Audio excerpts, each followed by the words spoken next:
Triple H. Standing on the shit so you can get it understood. It's pedigree in me because I'm that damn good. Bitch, I'm Happy that birthday, damn Randy. good. Bitch, I'm that damn good. Smoking on some good, something rolling. Hello, Jeff Hardy, the charismatic enigma here, and you are watching the Common Sense Ain't Common podcast. Because I'm that damn good. Bitch, I'm that damn good. I am turning. Big old wood, I'm burning. Big old. I put her in.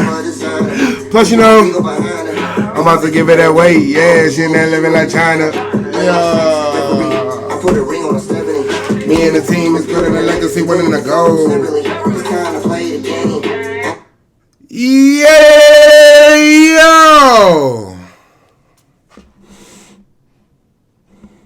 Did I just almost kill you? Yo, ladies and gentlemen, thieves and crooks alike, content stealers and creators. And according to the internet wrestling community, there's been a lot of stealing going on. But anyway, welcome to the Common Sense Ain't Common podcast, hosted by the illustrious, your role model,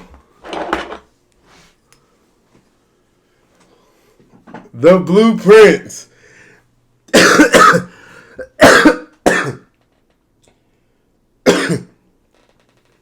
I don't know what just happened there. The Blueprint, Dame Don. Ladies and gentlemen, welcome to the Wrestling Weekly Report. And how long has it been since we've had a Wrestling Weekly Report? We have quite a bit to cover. I don't really cover AEW, so I guess we'll just jump right into them first. As you can see, I am wearing the American Dragon t-shirt. This is actually a new item on the podcast set. Rest in peace, Bray Wyatt. I don't think I've been in studio since Bray has passed. Rest in peace, Bray Wyatt. We got the Bray, the Fiend versus Daniel Bryan action figure. I feel like one of Bryan's wrestling soulmates. They always had extremely good chemistry, whether it was Wyatt family Bray or the Fiend or whatever. I just always feel like they had extremely good chemistry. So rest in peace, Bray Wyatt. But I do want to say that Bryan Danielson in AEW is injured again. I've been pretty much saying the whole time that I feel like Bryan Danielson's my biggest thing with Bryan Danielson being in AEW is Bryan needs to be handcuffed. Bryan 100% does not need the ability to be like, okay, I want to do this, and this. And then the people approve him to do this, and this. Bryan is not in that kind of predicament where he should be doing flying headbutts off the top of the ring and just all the stupid shit that he's doing now that he was not allowed to do then. He should not be doing. And that's the scariest part about Bryan being in AEW for me personally, because he literally can do whatever he wants to do. And sure, it sounds fun, but he's just not in that place. Like, you literally had a career-ending injury. Like, you need to just relax. Speaking of relax, it seems like Tony's birthday batch has finally wore off. We were in a very interesting space on Twitter, I would say, for his birthday. Tony pretty much got his birthday batch, is what I called it, allegedly, just so I don't get sued or anything, because clearly they watch me, because they sent me a trademark for my Jade Cargill podcast. So hi, AEW. But allegedly, so I don't get sued. But allegedly, Tony Khan got a bad batch for his birthday because he was just on Twitter off the rails, to put it nicely. He was on Twitter completely losing his shit. It was the first time in history that two stars had been on WWE TV with less than 1 million views. It was a lot of weird shit going on, but it seems that he has come down from his high or got a better batch. Maybe, I'm not sure, allegedly, what was going on, but he appears to be normal now. I'm pretty sure he's driven away quite a bit of his audience. I don't watch anymore. I was only watching Bryan's specific promos, matches, only Bryan specific, and now he's not there, so You can count me out. Next, it appears that just announced this morning, actually, Ric Flair is All Elite. Ric Flair has signed a multi-year deal with All Elite Wrestling, and I'm not 100% sure why. I thought that Flair was initially going to be coming in and then leaving with Sting, which would have been great. I do not want to see Ric Flair have another match. Just like Bryan, Flair needs to be handcuffed. And if they allow Flair to have a match, he probably won't have the handcuffs that he needs to have. I do not want to see Ric Flair in an AEW ring. I mean, that could literally be catastrophic. We do not need Ric Flair in an AEW ring in a wrestling capacity. Let him do a couple chops, maybe let him do a figure four leg lock, maybe take a punch and sell the punch, but that's it. No full matches whatsoever. I'm not sure what they plan on doing with him for multiple years. I almost feel like they just kind of signed him to a multi-year deal to prevent him from appearing on WWE TV. I definitely feel like Charlotte is going to get that 16 or 17 or whatever, and now he signed that multi-year deal and he won't be able to be there. And I kind of feel like that may have been Tony Khan's purpose, allegedly, possibly, supposedly. Maybe he's trying to prevent Rick from actually being there, is what I'm trying to say.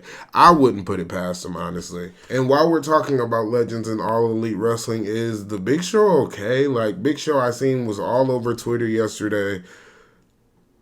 Basically came back as Jericho's muscle. The bags under his eyes had bags. Like, it was almost concerning. Like, it was almost kind of like, is he okay? Like, he was standing there kind of supposed to look intimidating, but he just looked like exhausted. Like, I'm not trying to be funny. I hope all is well with the Big Show, because he didn't look like he was in the best of conditions. Maybe he was just tired, but his bags under his eyes definitely had bags. Like, I'm not tripping. The bags had bags. The bags had bags. And that's pretty much all I'm going to talk about with AEW. Oh, I guess we can talk about who's under the devil mask. I'm not sure who's under the devil mask. I don't know. I feel like everything that I know about AEW, I know from Twitter. Especially now that Jade's not there, Bryan's not there. I personally don't have a reason to really watch. So let's go over to where Jade is, which is Halloween Havoc Night 1. Halloween Havoc NXT's pay-per-view was a 2-part series, night 1 and night 2, a 2-week event last week and this week. Halloween Havoc Night 1 was a lot better for me. It seemed like it was more excitement for that show. I'm not sure if it was the title match with Becky and Valkyria, but it was something about night 1 that just felt bigger for me. I'm not saying that night 2 wasn't good or wasn't big, but night 1 definitely felt like the bigger show for me personally. Looks like we're finally going to find out who attacked Trick Williams. I personally have my money on Mello, obviously, as everybody else does, but wouldn't it be a plot twist if Trick came out and actually said that Mello was innocent? Like, I feel like that would also really be an interesting plot twist, because everybody's kind of pointing the finger at Mello. Like, we all kind of expect it to be Mello at this point. But what if when Trick came out and they kind of left us on that cliffhanger with night 2, what if Trick actually comes out and he's like, Mello's injured? And he's like, oh, Mello wasn't lying to y'all this whole time. Like, I feel like there's going to be some type of plot twist in this story. There has to be some type of, I don't think it's just going to be one straight answer. I feel like there's going to be a couple more twists and turns, and I'm definitely along for the ride. I cannot wait to see who actually attacked Trick Williams, because my God, is he fucking over right now. Trick is so over, which is why I'm sure they even took him out of that Halloween Havoc match to begin with, because if you have him in that scenario, he's so over that you almost have to have him win it just based off how over he is. When they come out, you got Booker T got Booker T doing the ad libs. You got the crowd chanting "Whoop that Trick." Like, there is no way that you can put Trick Williams in like this number 1 contender position and not have him excel, not have him win, just based on how over he is. So I definitely feel like him being attacked, or that played a part in him being attacked, rather. Also, I want to say congratulations to Lola for becoming the NXT breakout star for the women. Congratulations to her. I'm not really sure what's going on with Tiffany Stratton, but we don't see a lot of Tiffany Stratton. It's very, what's the word I'm looking for? Miscellaneous that we see Tiffany Stratton. She's like, here this week, here that, here this week, here next week. Then we won't see her for like 4 weeks. Then we'll see her for 1 week. And then we won't see her for 2 weeks. Like, I would love to see Tiffany Stratton on a consistent basis. I also kind of feel like they kind of have Tiffany in this transitional stage where she's going to be called up to the main roster soon. And so they don't want to put her in a major story because she won't be there long.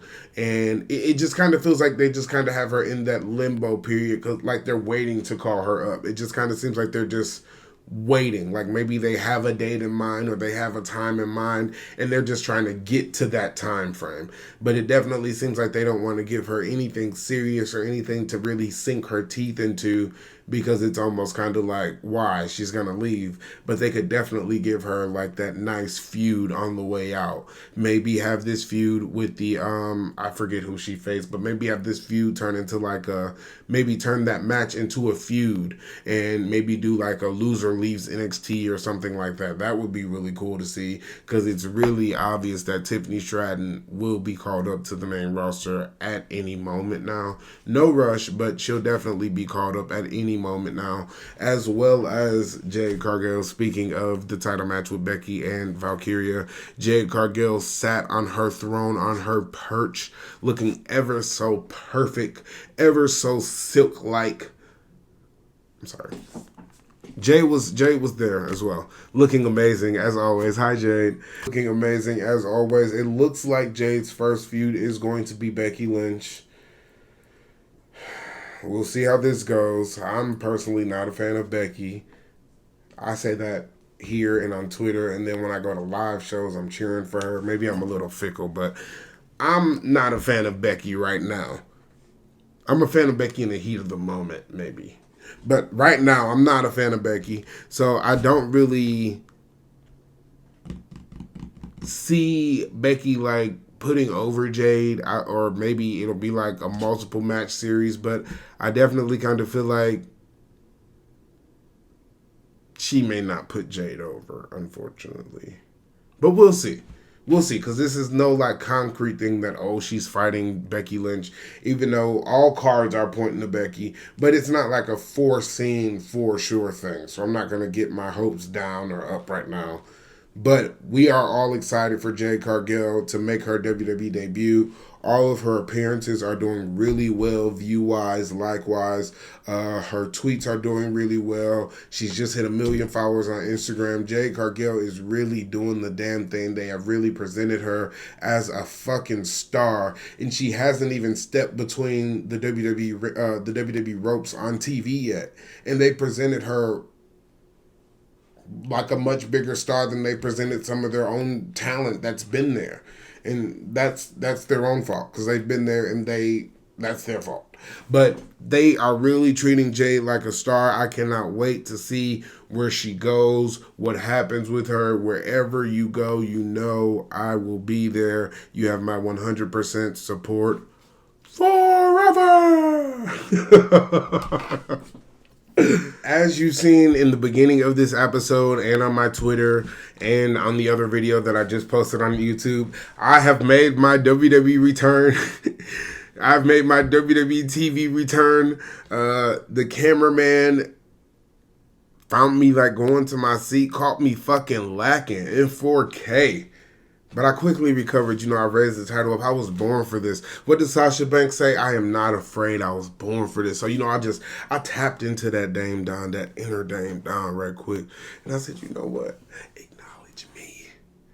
Acknowledge me. That was really cool to be on TV. Like, I feel like that definitely confirmed. I always say, if right place, right time was a person, it's me. Me being in the opening of SmackDown 100% confirmed that I am right place, right time, personified. 100%. But enough about me. That won't be the last time you see me on WWE TV. Remember this. What does Goldust say? You will never forget the name.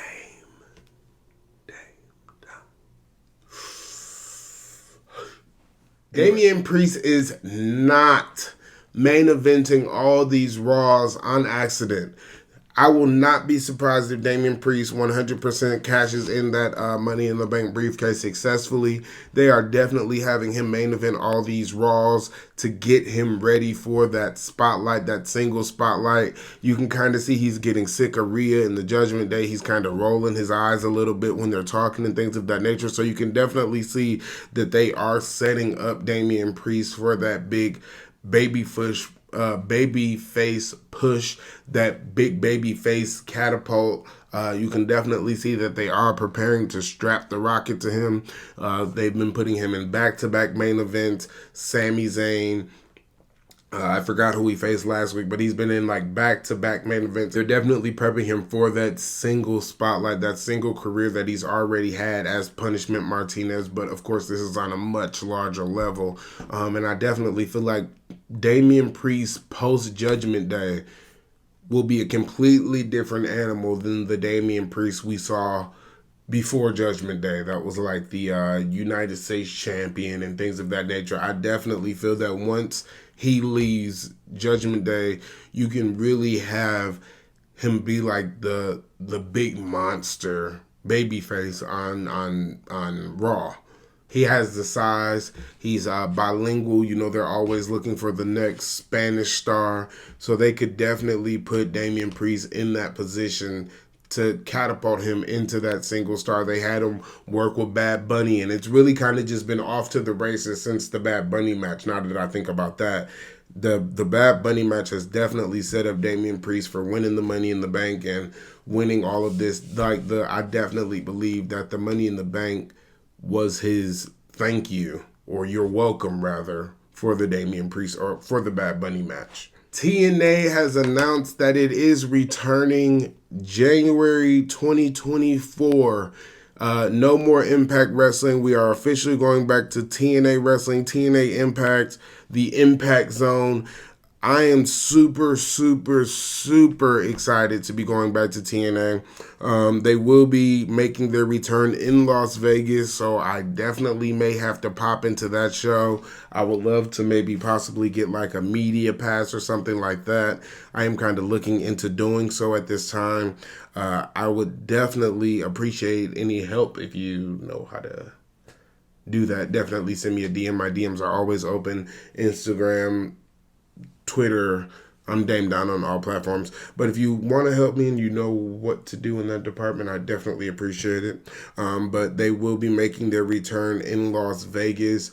Velvet Sky did also request that the Beautiful People make one more appearance since it's returning to TNA.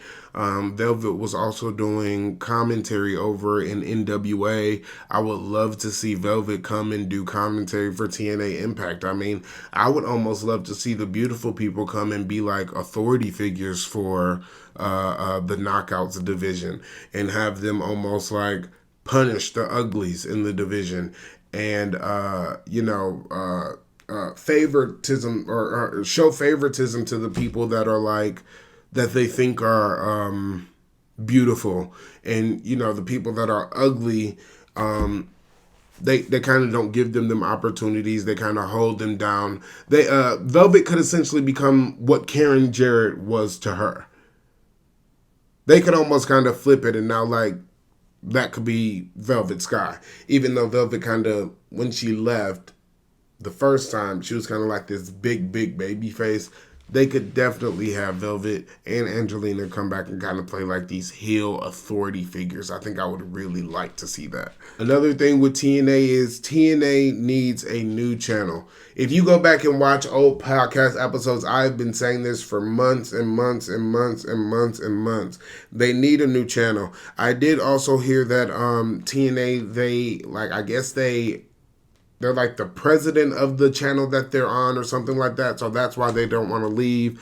Like their co-owners with Access, or they're the president or Access or some type of ownership is involved with Access, which is why they're still on Access. But I definitely feel like if TNA wants to get into more homes, they need to look into going to another channel that's not Destination America or that's not Access. I guess Spike TV isn't a thing anymore, but they definitely need to go somewhere so that they can be on more eyes in more households. They definitely need to be exploring more TV options.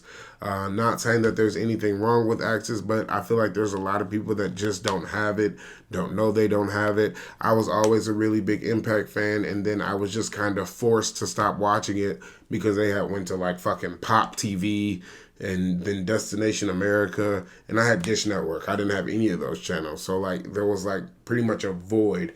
There was a lot of storylines that just kind of stopped for me. So I'm really excited to see the resurgence of TNA, but I'll be even more excited if we can get them into a new channel with more homes. Oh, one thing I did forget to mention when we were speaking about AEW, Edge, Adam Copeland has went over to AEW. I definitely feel like this is interesting. I'm happy for Edge personally, because now I feel like he can kind of do whatever he wants to do, but in the same sense as Bryan, he needs to be handcuffed as well. Edge isn't as crazy as Bryan, but Edge also still does need to be handcuffed. I'm excited for the fact that Edge has a whole new crop of opponents that he can face. I do know that there's a lot of people clamoring for the Edge versus Christian match. I see Edge somehow aligning with Christian. I think they may have one match or a couple matches, but I think Edge will eventually turn and align himself with a heel Christian as a heel Edge. I don't think we've ever seen Edge and Christian as a heel tag team. Maybe the Brood, but I don't. That wouldn't be the same. Maybe aside from the Brood, I don't think we've ever really seen them as like a Your Father is Dead, the Rated R Superstar tag team. And I think that would be really interesting. But I definitely think that Edge would somehow, or is going to somehow join Christian. I don't think they're going to have like some long drawn out feud. I definitely could see Edge joining Christian, especially after the reaction he's gotten since going to AEW. I definitely feel like the reaction was maybe slightly opposite of what he was possibly expecting it to be. But we'll definitely see where that goes. But again, I definitely see him joining Christian at some point. Speaking of AEW, this isn't really AEW, but while we're on the topic of AEW related things, what is up with everything being a CM Punk reference now? Everything is a CM Punk reference. Corey Graves says the devil is whatever he said about the devil. The first person I thought about was fucking MJF, and everybody's like, oh, it's a CM Punk reference.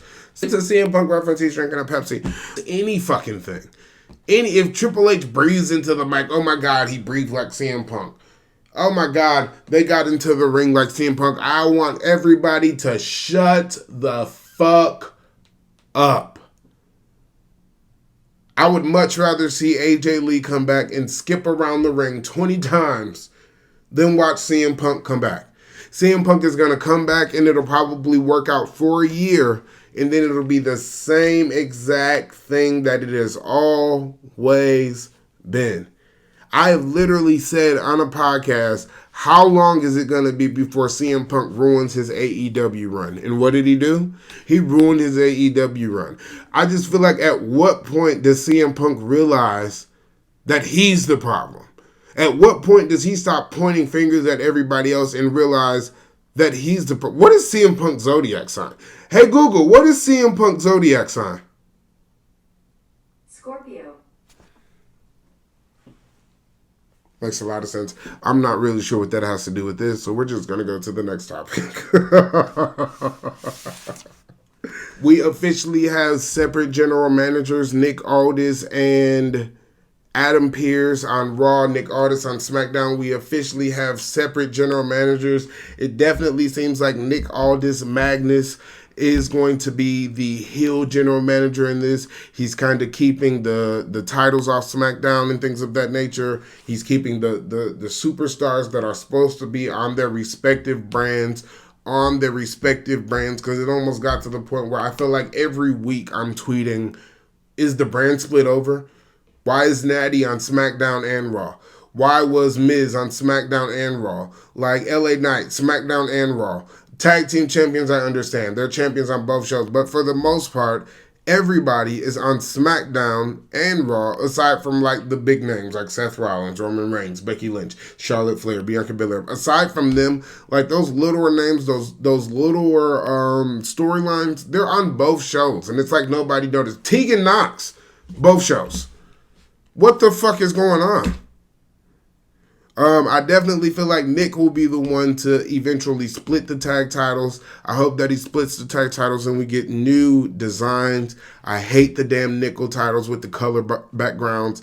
I hate them. I hate them. I hate them. I hate them. I hate them. I hate them. I hate them. I pray to God that he is the one to finally give us new tag team champions. It definitely seems like he is taking this brand split seriously. Possibly Raw vs. SmackDown vibes, but we'll just have to kind of let it play out and see what happens.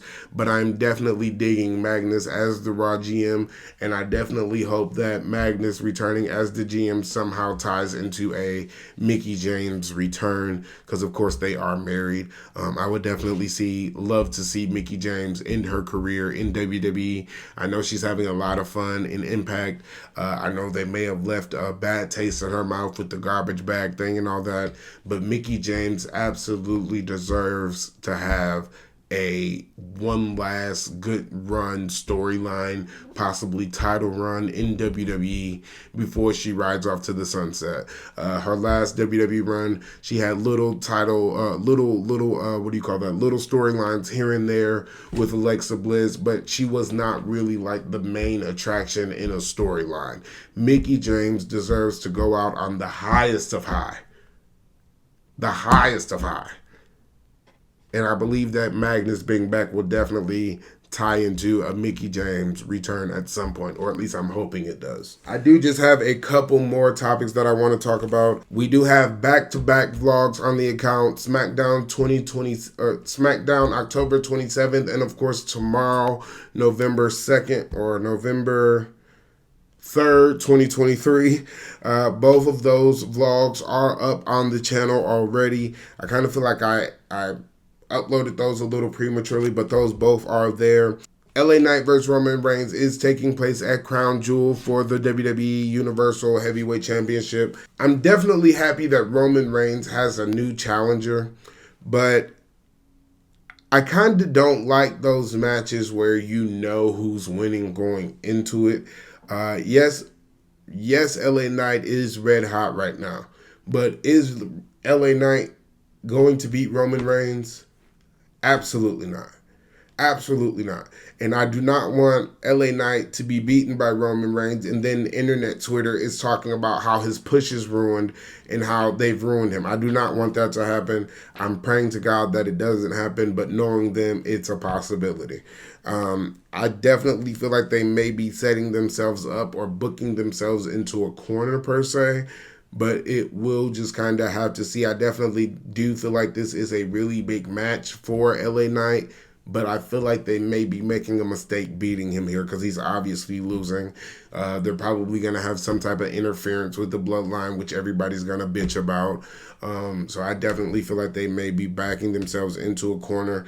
But it is a very big match for LA Knight, very big opportunity for him, and I am happy that he's getting the opportunity, and again, I'm happy that Roman has new challengers as well. I'm really, really enjoying the new Street Profits with Bobby Lashley. You can tell Angelo Dawkins has probably never worn a suit besides a family event in his life, but Bobby Lashley is turning their careers around, turning their attires around, new theme songs, new moves.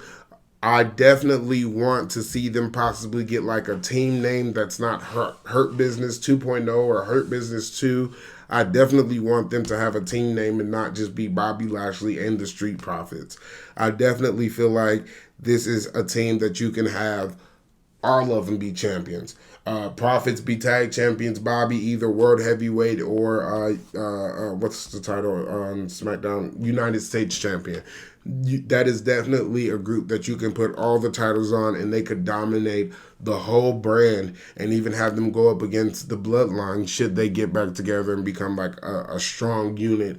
They could definitely be really good contenders for that. Speaking of strong factions on SmackDown, the LWO does look stronger than ever. However, I feel like Santos is going to turn at any moment. I explained this on the Fastlane results show that I definitely feel like how Santos had to find out that it was Carlito with everybody else, like all of us, the fans. He had to find out with us. Rey Mysterio didn't want to tell him. He just kind of found out when the music played. I definitely feel like that is going to come into play at some point where Santos is going to be like, oh, well, you didn't trust me anyway. You couldn't even tell me he was coming back.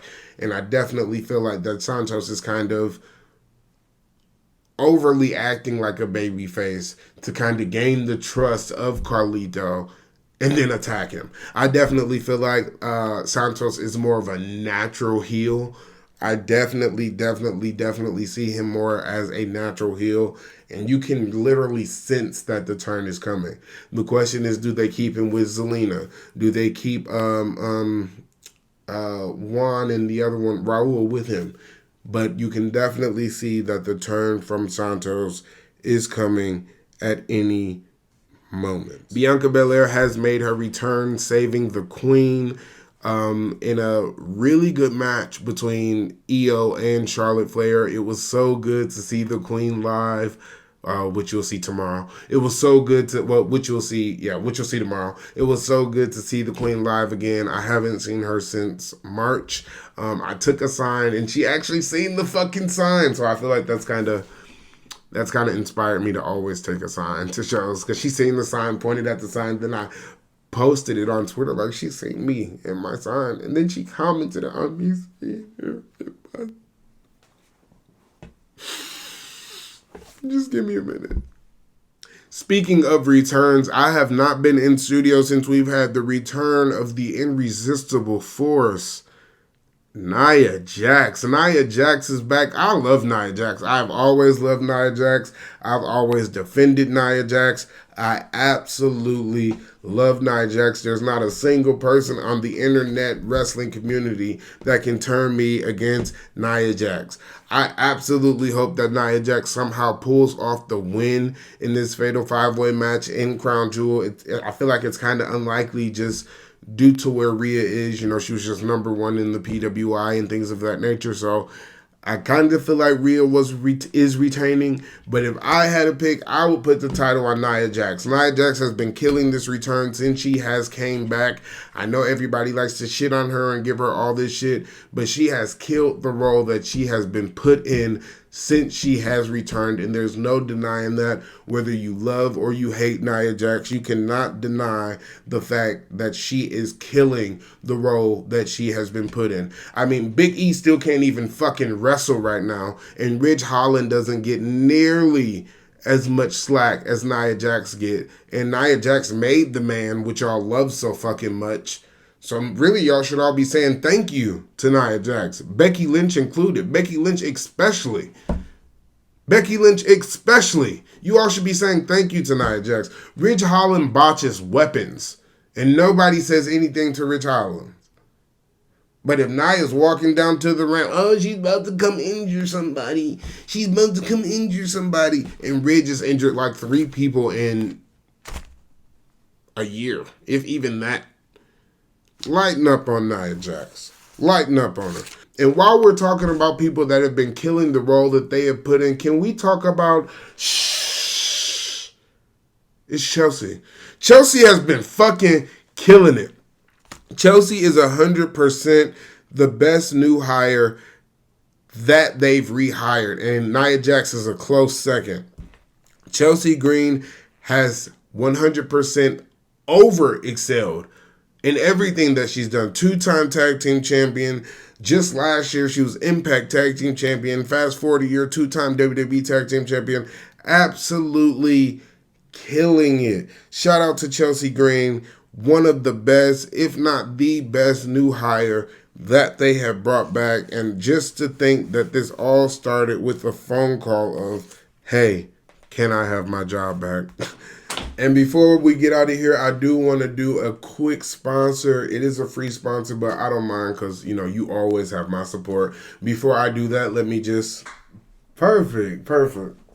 See that?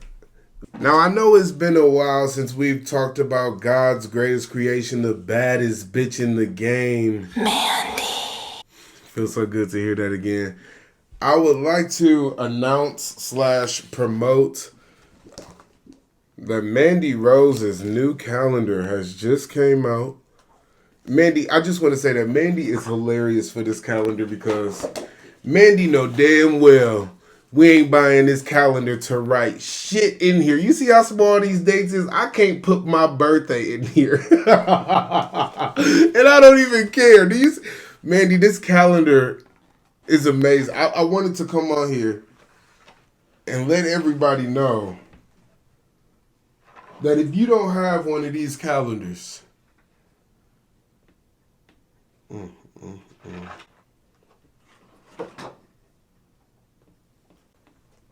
Amanda. Wait a minute, y'all, because I gotta go. Thank y'all so much for watching. I definitely appreciate.